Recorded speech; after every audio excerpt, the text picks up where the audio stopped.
Well, hello and welcome back, my friend. Man, Devon Ash is joining me this week, and Dev and I have had just amazing conversations. And dude, I appreciate his flexibility. We had some technical challenges last time. He's come back, and man, I'm looking forward to talking about like social fluency. And Devon's going to get into explaining that. But man, suffice it to say, it's something that helps us with the community, our connections, and just feeling like we have a place. We know how to fit in and still be ourselves and authentic, but be able to facilitate and grow those connections, which, man, that is a core component of our success, right? I mean, just doing it lone wolf doesn't work long term. So we're going to get into like resiliency, being flexible, and man, just a whole bunch of things here with Devon. So, Devon, how are you doing today, my friend? I'm great, man. I appreciate you being flexible as well. I think the technical difficulties were more on my side last time, so I appreciate getting a chance to come back and give it another shot. Hey, absolutely, man. It was a great talk. Yeah, we actually ended up having a really fun conversation. We just didn't record it. We did. It was just one of those that the technical aspects got in the way. And then when you know it, once you and I started chatting, it was like, hey, everything is working smooth. So it's like, all right, we were just supposed to have that conversation. Let's make it happen. Yeah, totally. Absolutely. And I mean, the amazing thing, we'll use that conversation kind of as like a proof of concept, right, Devon? Sure. In community, we can see certain stuff, but it's often the people around us that help us to see things that, like we don't see, that it's like, oh my gosh, how could I be so blind? It's like that duh moment. And, I told you about the coaching and my love for barbecue. We started talking about that and you were like, dude, you just need to integrate the two of them. And I've contemplated that before, but the way you were helping me think it through, dude, that's what it's about, is having somebody else to help you see those blind spots and look for ways. That's a simple example, but I mean, Devon, if I'm not showing up for my kids, for myself, for my wife, the way I should be, having somebody like you, that's in community that can speak to me and show me, hey, Mike, you're falling down in this area, dude, that's vital. Mm-hmm. It's almost like it helps us to play a bigger picture. You know what I mean? Like to avoid the potholes that we have in our path. Yeah, totally. I mean, what you're describing is, thriving, how you can thrive in the world, how you can have a great impact and be better and all that sort of stuff. And I do want to talk about that, but I want to start with, this is a survival thing too. This is just getting by. You need to have social connections. I just shared something to my Instagram that was Professor G, Scott Galloway. Great, really like level-headed guy. I love the stuff that he puts out, but it was like a chart of the kind of correlation of these various things with an unexpectedly early death. And there was like smoking and bad diet and not exercising, and all these things were on the list. And at the very top of the list, and kind of like quite a bit wider of a kind of threat, is low or no social connections, or a lack of social connection.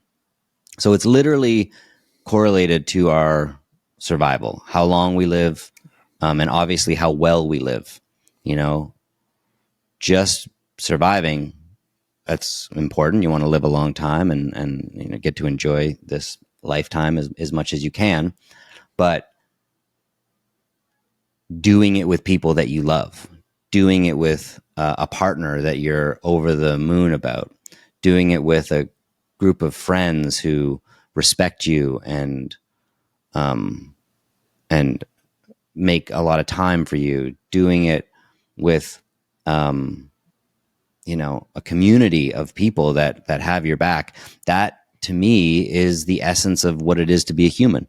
So Just from a very basic, fundamental kind of evolutionary survival standpoint, if you don't have people around you that want to support you, you're screwed. You're not going to do very well. You're going to be stuck out in the wild alone. And back when we lived in tribes, that was equivalent of death. So we have like all these wirings in us. Loneliness, that feeling of wanting to reach out to someone, that feeling of desire to, or just that feeling of like, oh, I don't like this feeling. I'm lonely. We make it just like this. Oh, it's a sad feeling. No, it's a drive to move you towards the scary and mildly uncomfortable thing of putting yourself out there in a social situation, because your body is telling you you're not safe if you keep being alone. The power of social fluency, in modern day, it's pretty obvious. The more able you are to connect with people, in your day-to-day life, you're more likely to get a better job, more likely to find an amazing partner, or more likely to build a community of like-minded people. But this is not new. This is ancient stuff. They call it a soft skill, but to me, a soft skill means something that is malleable and changing all the time. And that, when I think about someone getting like some kind of AI certification, that seems like a hard skill. Oh yeah, that person can work with, some kind of programming language. But that programming language literally is obsolete after a month of it being released, and there's a new thing, a new updated version. So to me, this is the hardest of skills. This is the most like kind of grounded, real skill that applies in every area of your life. Is it important? No, you should get like this technical skill. And it's like, no, this is the technical skill. If you can connect with people, you'll make more money, you'll have more fun, you'll feel more connected, and thus feel like you're more on purpose. It absolutely is. There was a time for me, Devon, where I thought I needed to get along with everybody. That was true social adaptability, social skills. Is that what social fluency is? Or are there going to be times where it's like, hey, dude, that's just not somebody for you? It's not a connection. I mean, what Yeah. is that? Oh yeah. What does that Yeah. look like? 100%. So that's a great question. So the way I see it, social fluency allows you to have agency over who you put in your top 5. They say like you are the kind of amalgamation of the top 5 people that you spend the most time with. I don't know if that's true or not, but I'm sure there's something to it. But social fluency gives you the ability to choose who those people are. And what that does is, when you have a lot of options, you don't suffer fools. You don't put up with stuff that isn't a good fit. You're kind of like, I don't know. I don't need to, force this relationship to work because it's my only relationship that I'll have access to. So no, I mean, ultimately, when you have a lot of abundance, then you can decide, yeah, this person's awesome, I want to spend more time with them, or no, this person's not really for me. So no, certainly acquiescing to everyone in your life is not the point of social fluency at all. In fact, being assertive and having boundaries with people is one of the kind of key tenets of what we teach. So I'll just kind of run through the various things that we teach. So we talk about body language a lot. This is communicating the most of what your energy is. So if you bring a really timid body language, but you are saying these really interesting things, but you're not present. And body language, a lot of it is vocal tonality. So Included within body language is how you say things, not just the words you say. So the words you say is like 7%, body language is the rest. Body language is very important. Conversational agility. So that 7%, while it only makes up 7%, it's a pretty important 7% because it's what has separated us from the rest of the animal kingdom, is our ability to convey ideas with complex language. So can you keep a conversation going forever and ever? And is your mind loose enough in high pressure situations to be creative and see different places to take it? A subset within conversational agility, but it ends up being almost a bigger section of our training, is humor. Being able to make someone laugh and then being able to have like a funny rapport where they're also making you laugh, it creates a really strong bond. So when one of you is just laughing, the bond isn't formed. But when both of you are laughing, that's when the bond is tightly formed. When one of you is laughing, the bond may go one single direction. So if I'm not laughing that much, but I'm making a lot of jokes, people might feel a bond towards me. But when I also laugh with them, that's when the bond really kind of locks in. So humor is interesting because humor is, a lot of people will be like, oh, I have a good sense of humor. Like, I make people laugh all the time, but they're using what you could call low status humor, where they're making fun of themselves all the time. If you just make fun of yourself all the time, you're basically communicating that you have low self-esteem. You don't want to take any risks. You don't want to possibly offend people because you perceive them to be higher value than you. And thus, if you were to make fun of them or say something that was kind of risque and they didn't like it, then they would, not include you. Whereas if you use high status humor, which is what we teach, you would make fun of people and like politics and religion and the environment and all these sorts of things. You'd make fun of that outwardly most of the time. But then you would also make fun of yourself a little bit, because if you're always making fun of other people, it's not very nice. And not that nice is the goal, but you're coming across in a way that is really unlikable. It might be funny, but it's mean. It's got this kind of like mean energy. Whereas if you're making fun of other people, but then you also make fun of yourself, that's true high status humor. And that's where that self-deprecation doesn't come across as low self-esteem. It comes across as actually incredibly high self-esteem, because I'm confident, I can make fun of other people, I'm unthreatened by people, and I can make fun of myself. And it makes me look like a magnanimous leader who's not like kind of a douchey kind of guy. So, yeah. So I was just kind of going through the things that we teach. So, body language, conversational agility, humor, and then assertiveness, and being able to set boundaries with people, being able to be clear about this is okay, this isn't okay, and knowing how to have those conversations so that you don't alienate people and ruin relationships, but you are clear with boundaries. And then, of course, we also teach people how to flirt and how to strike up conversations with strangers. But, I've been working on this for 16 years professionally.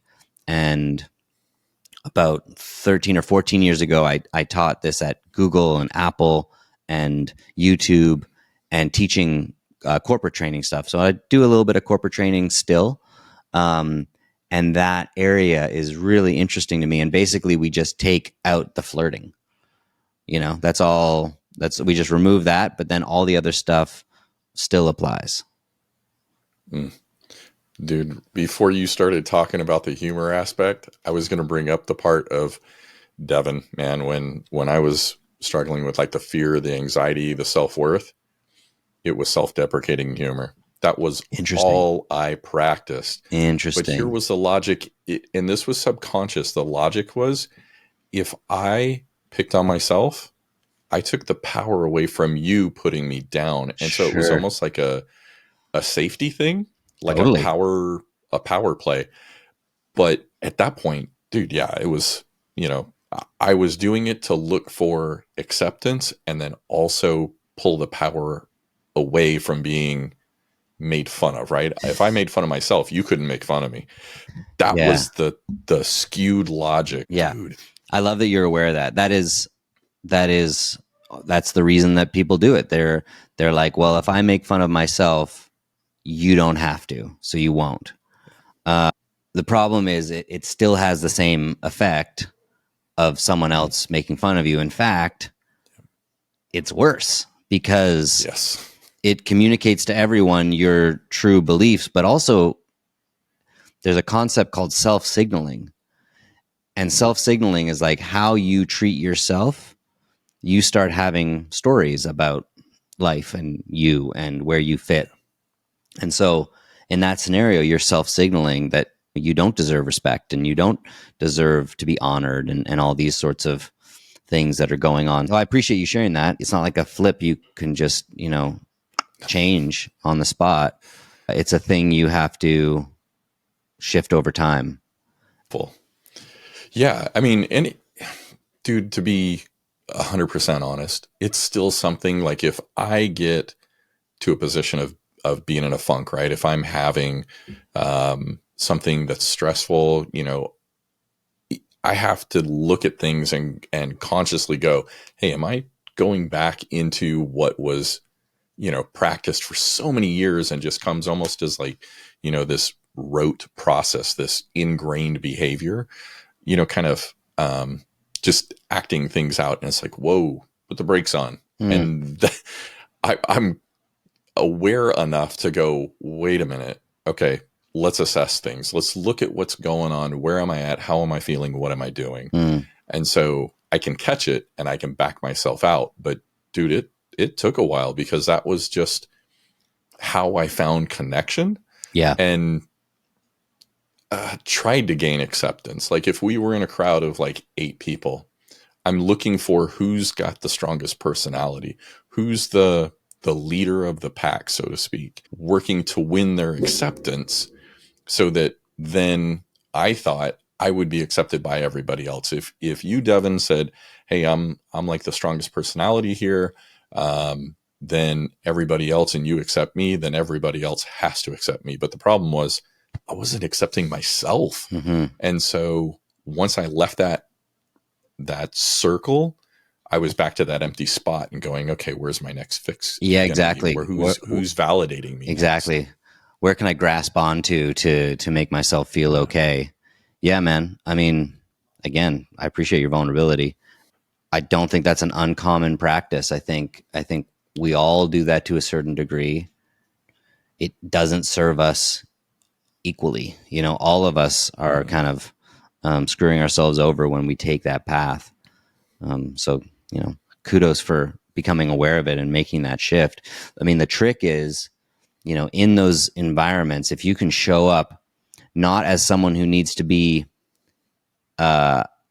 accepted by the more dominant kind of characters in the environment, but rather someone who's an equal of those people. So one of the things that I've heard, I do okay financially. I'm middle of the road entrepreneur, do well. I'm not one of these like, 8-figure earner kind of guys that you see on Instagram, but I hang out with a lot of them. And I've always hung out with very powerful people.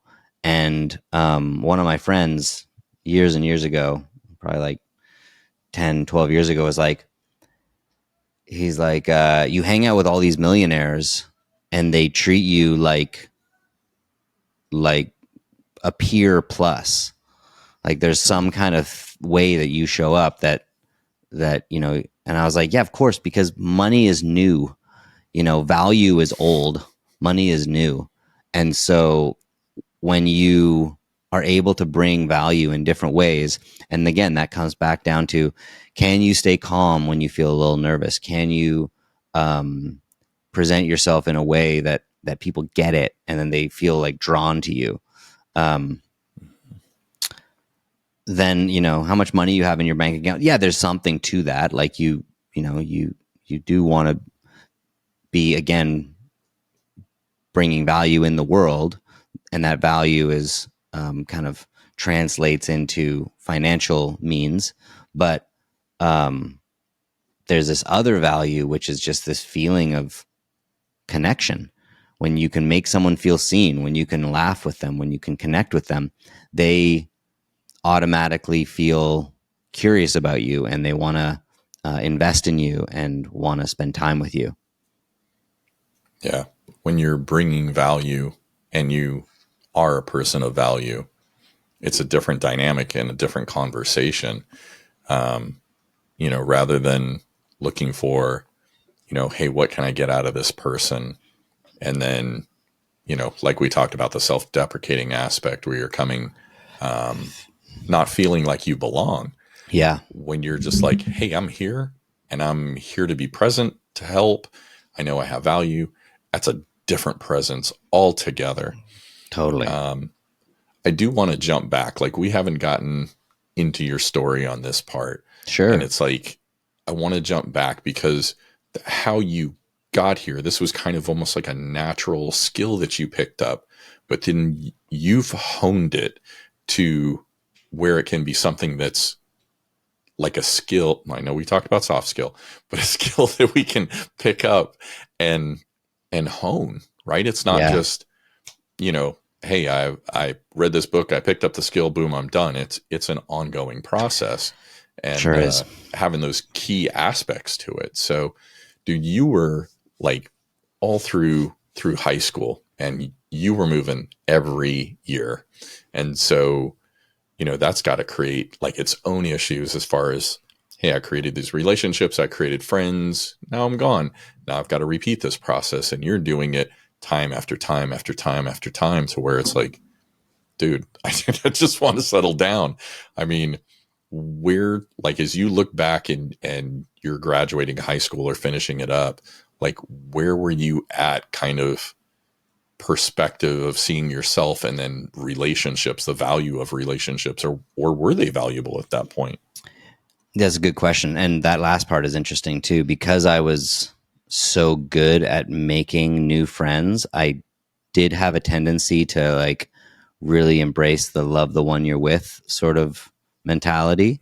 And so I would sort of lose touch with people.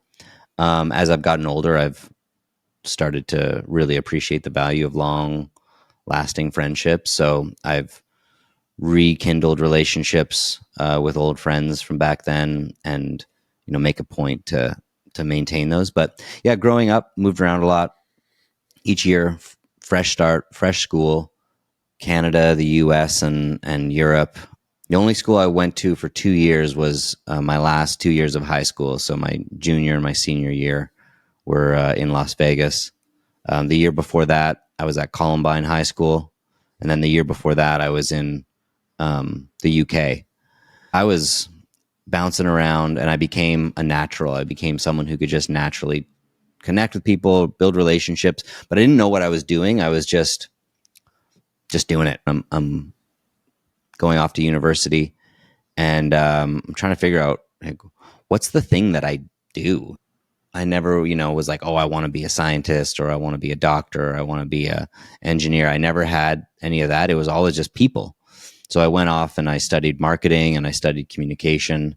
And then when I was finishing up university, my last year, or my last actually paper that I had to hand in, the day it was due, I was diagnosed with skin cancer on my face. So I had a big piece of cancer here that it was like white. So I never thought cancer was going to be white. So they had to remove it. And so to do that, they cut a triangle out here, and then they separated the skin all the way down to my jawline here and stretched it up. So pretty major surgery at 23. Right now, it's not so bad. But for about a year and a half, it was this big, pink, gnarly scar. My face was kind of dragged down like that. I was pretty messed up. I got depressed. I got pretty reclusive. I couldn't, talk to girls.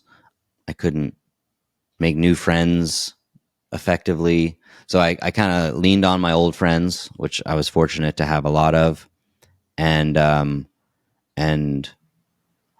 I got pretty low, but I got to a point where I was like, I need to figure this out. I need to bounce back. I remember hearing someone talking about, like, doesn't matter how far you go down, as long as you have resilience, you can bounce back.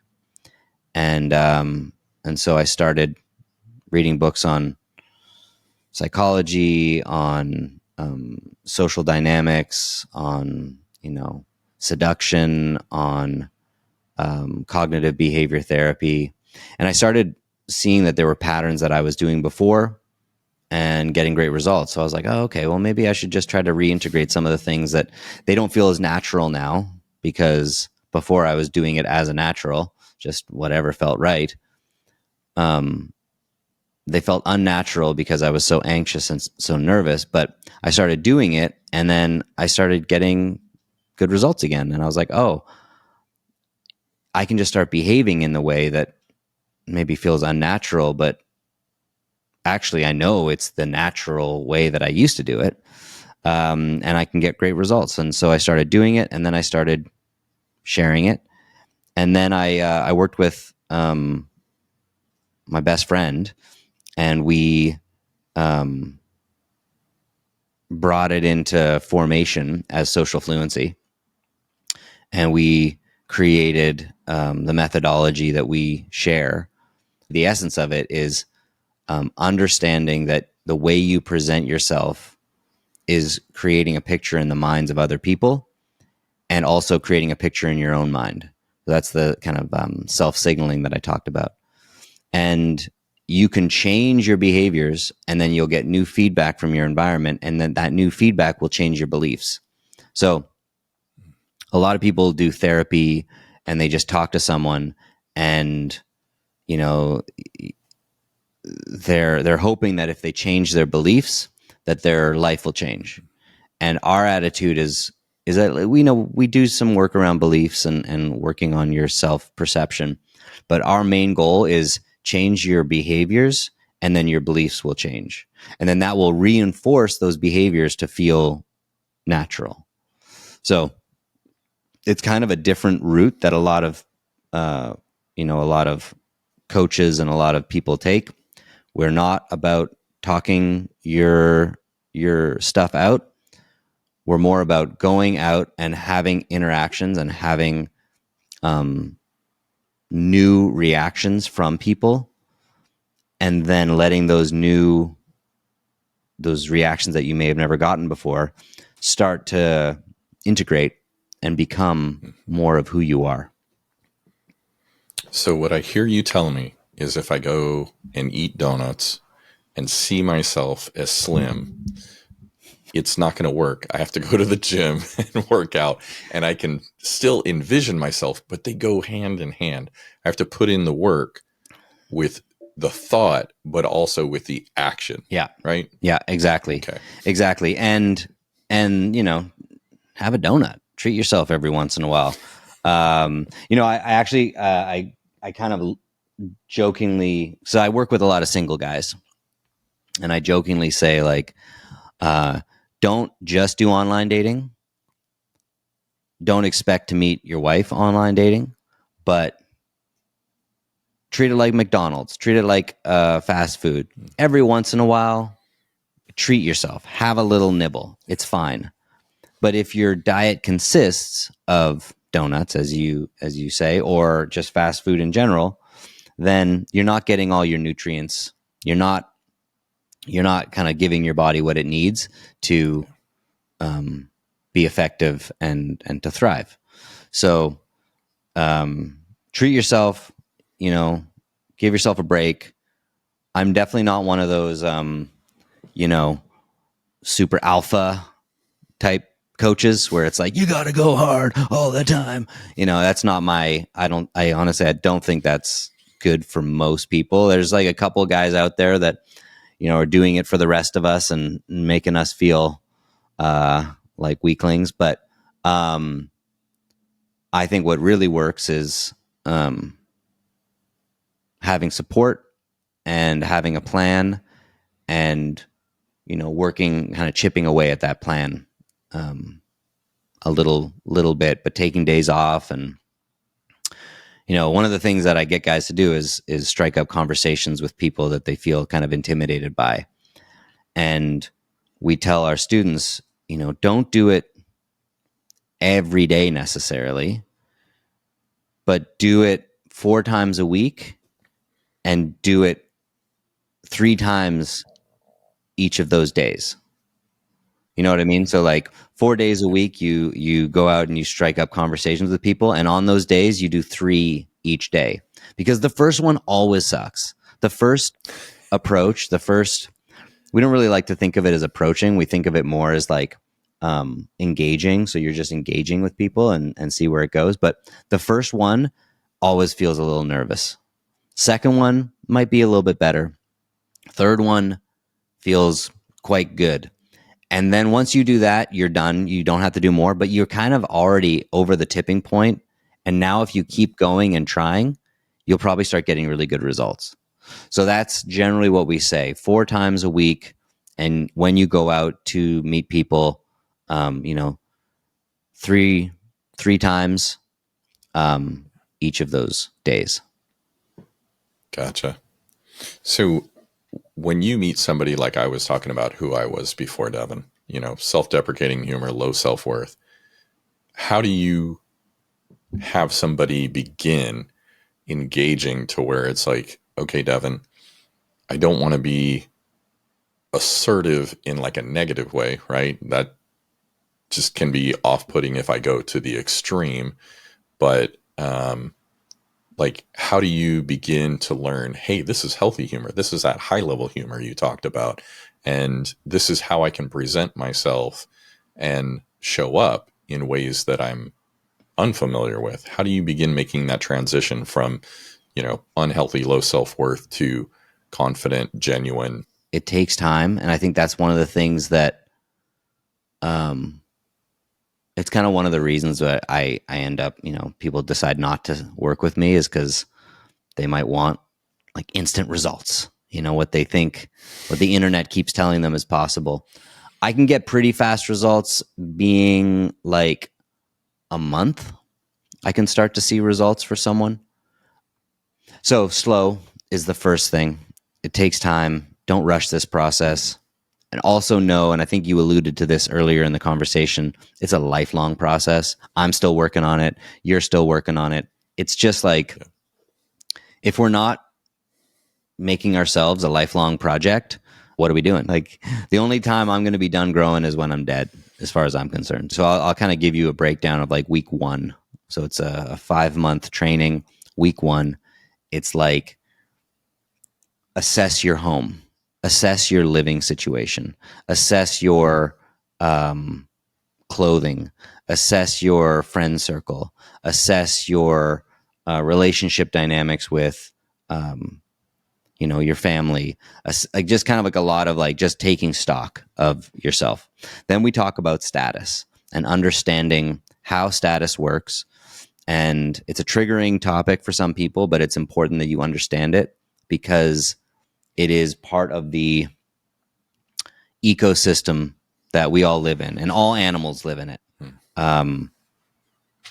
So understanding it, and then understanding how to work with it and how to change your self-perception and also the perception of other people. So just, this is kind of like the understanding the why and understanding the how.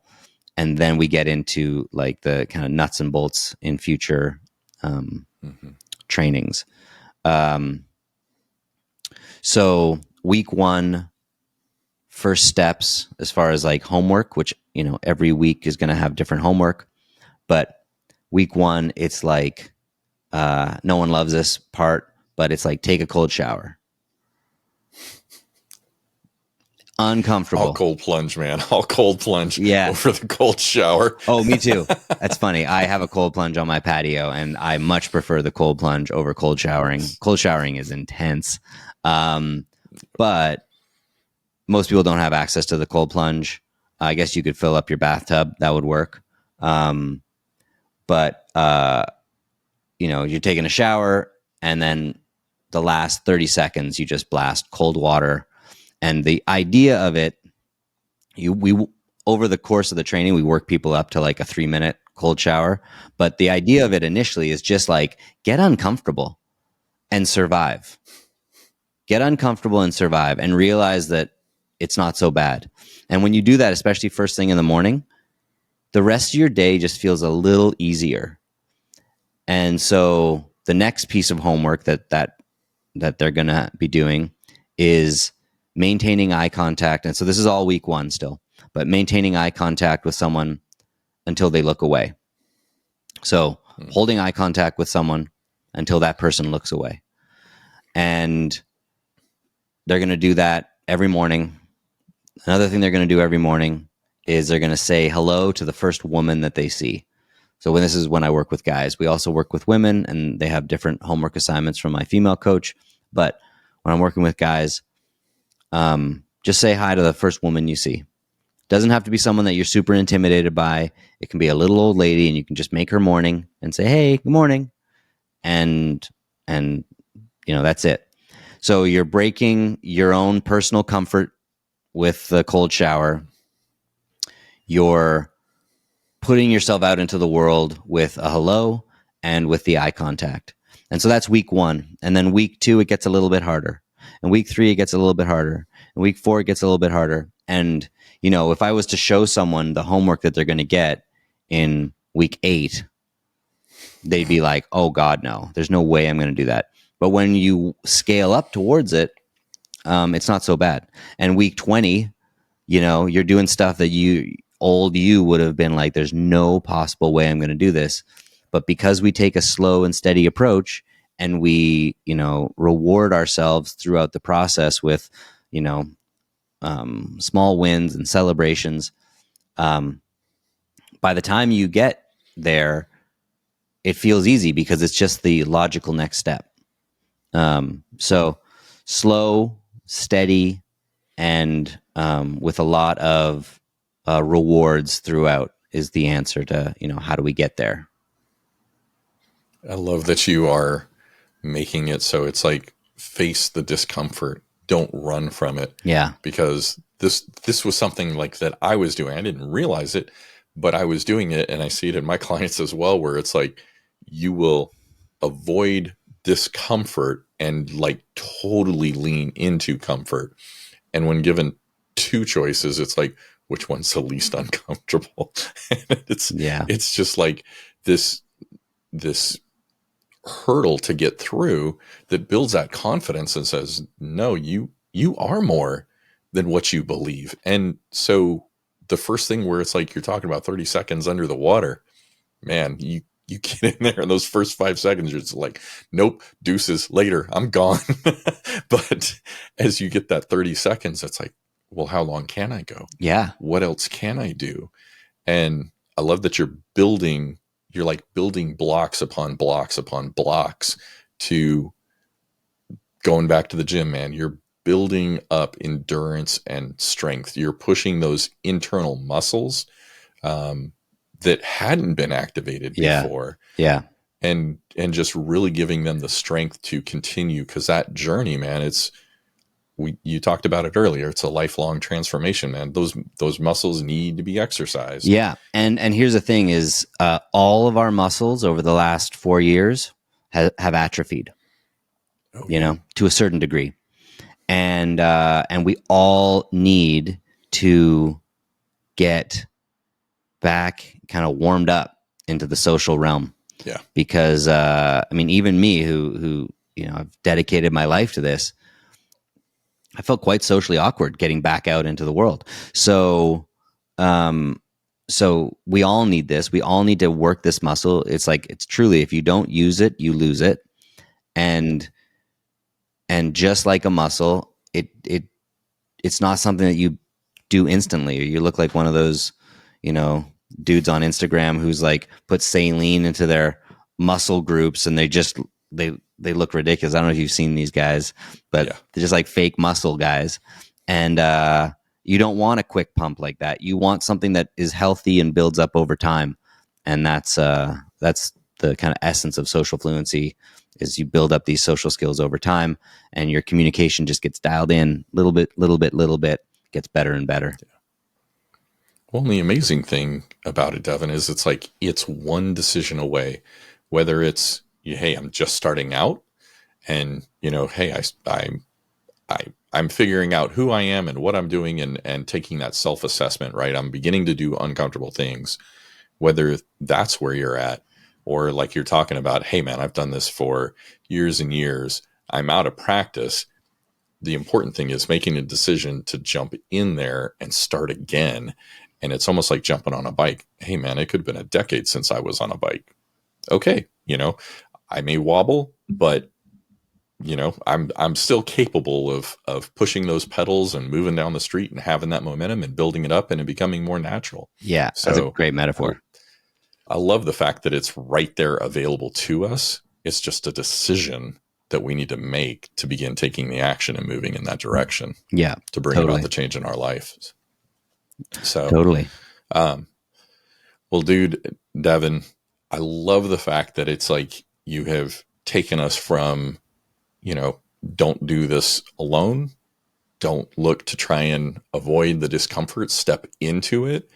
And that, hey, there is value in the relationships and the community. And this is stuff that we can do long term. It's a journey. So whether you know what you're doing or whether you're, an old pro, just jump on in, man. Mm-hmm. And dude, I love it, Devin. How can guys connect with you outside of this podcast, man? That's a great question. I love that question. Yeah, so I'm on social media. That's one way to get in touch with me. I try to not be on social media that much, to be honest. So, my assistant uploads all the stuff and replies to comments and all that. So I'm not really on there much, but that is one way. So it's at Social Fluency on most of them, or at social_fluency at, one of those two, you'll find me. And socialfluency.com is my website. And on there, people will find a couple different videos that they could watch. One is like a 20-minute long kind of webinar thing where I explain a bunch of this stuff, and there's some really good insights in there. And I think it's a quick one. You just jump in 20 minutes, you're good. But then if people want a deeper dive, they can get into a training that I created that was going to be a paid thing. And then I decided, kind of as the lockdowns were kind of stopping, I was like, you know what, I'll just give this away. Maybe this will just be a good way to meet new possible clients and students. So I've created a program called Small Talk that was going to be a paid course, and now it's free. I don't know if I'm going to keep it free forever. So right now it's free. And that is at socialfluency.com, and you'll see it's like the banter course. So if you go look for that, you'll see a bunch of, it's like a full on like class. It's like 8 or 9 modules, really valuable, like a lot of homework assignments and little things to do.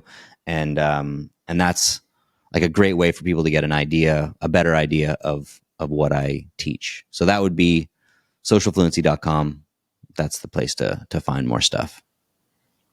Awesome. And we'll be sure to have that all in the show notes. Great. Appreciate that. So people can find your social links and the website as well. So, well, Devin, man, thank you so much. I really appreciate, again, you coming back, joining, making this happen, and your patience on it, and then giving us all the insight and encouragement to bring the change wherever we are. So thank you, my friend. My pleasure, Pit Master. Thank you, Devin.